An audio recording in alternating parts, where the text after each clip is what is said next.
এই নাসির দেখা গেছে যে মির্জা আব্বাসরে যাই বলার বলে ওনার ব্যক্তিগত ব্যাপার। সো যতই মির্জা আব্বাসের পোশাক, মির্জা আব্বাসের সম্মান সবসময় অটল থাকবে, কারণ বেটা নির্যাতিত, লোকটা কষ্ট করছে, এখন লোকটা শান্তিতে কি বাসাতে বের হইতে পারে না, ওর বাসার সামনে যে নাসিরে গান গায়, লাফালাফি করে, কত কাহিনী করে।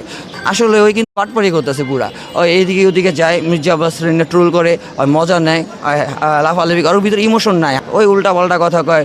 ওই যে ওর কোন বা আবু কোন হোটেলের পিছিয়ে দাওয়াত দেয়, চায়ের দাওয়াত দেয় যে ওইখানে এসেন চা খেয়ে যান, তো মানুষের সাথে কীরকম একটা নাটকভাবে ব্যবহার করে হয়তো বা না বোঝার ভান করে থাকে। কারণ ঢাকা বিশ্ববিদ্যালয়ে পড়াশোনা করতেছে, আসছে কোন গ্রামের থেকে, এখানে পড়াশোনা করে আমাদের থেকেই শিখছে, ওই যা দেখাইতেছে এগুলো আমাদের থেকেই শিখছে, কিন্তু পুরাই ভুল করতেছে। পুরো বাংলাদেশকে আজকে দেখাইছে আটাশন কীরকম একটা উল্টাপাল্টা ব্যবস্থা আছে। এই যে মির্জা আব্বাস যে বলে চাঁদাবাজ করে, মির্জা আব্বাস কি চাঁদাবাজি করে? সে কি ঘর থেকে নেমে এসে চাঁদাবাজি করে? না, তার আন্ডারে কত নেতাকর্মী জন্ম হয়েছে, কত নতুন নতুন নেতা তৈরি হয়, কত ছেলেপেলে তৈরি হয়।